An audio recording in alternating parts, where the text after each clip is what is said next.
खजाने की खोज।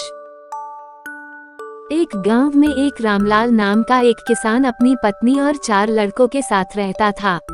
रामलाल खेतों में मेहनत करके अपने परिवार का पेट पालता था, लेकिन उसके चारों लड़के आलसी थे, जो गांव में वैसे ही इधर उधर घूमते रहते थे। एक दिन रामलाल ने अपनी पत्नी से कहा कि अभी तो मैं खेतों में काम कर रहा हूँ, लेकिन मेरे बाद इन लड़कों का क्या होगा? इन्होंने तो कभी मेहनत भी नहीं करी, ये तो कभी खेत में भी नहीं गए। रामलाल की पत्नी ने कहा कि धीरे धीरे ये भी काम करने लगेंगे। समय बीतता गया और रामलाल के लड़के कोई काम नहीं करते थे। एक बार रामलाल बहुत बीमार पड़ गया। वह काफी दिनों तक बीमार ही रहा। उसने अपनी पत्नी को कहा कि वह चारों लड़कों को बुलाकर लाए। उसकी पत्नी चारों लड़कों को बुलाकर लाई। रामलाल ने कहा, लगता है कि अब मैं ज्यादा दिनों तक जिंदा नहीं रहूंगा। रामलाल को चिंता थी कि उसके जाने के बाद उसके बेटों का क्या होगा, इसलिए उसने कहा, बेटों, मैंने अपने जीवन में जो भी कुछ कमाया है वो खजाना अपने खेतों के नीचे दबा रखा है।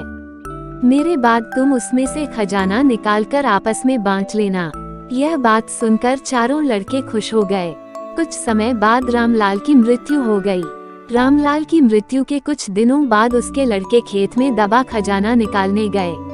उन्होंने सुबह से लेकर शाम तक सारा खेत खोद दिया, लेकिन उनको कोई भी खजाना नजर नहीं आया। लड़के घर आकर अपनी माँ से बोले, माँ, पिताजी ने हमसे झूठ बोला था, उस खेत में हमें कोई खजाना नहीं मिला। उसकी माँ ने बताया कि तुम्हारे पिताजी ने जीवन में यही घर और खेत ही कमाया है, लेकिन अब तुमने खेत खोद ही दिया है तो उसमें बीज बो दो। इसके बाद लड़कों ने बीज बोए और माँ के कहे अनुसार उसमें पानी देते गए। कुछ समय बाद फसल पककर तैयार हो गई, जिसको बेचकर लड़कों को अच्छा मुनाफा हुआ, जिसे लेकर वह अपनी माँ के पास पहुँचे।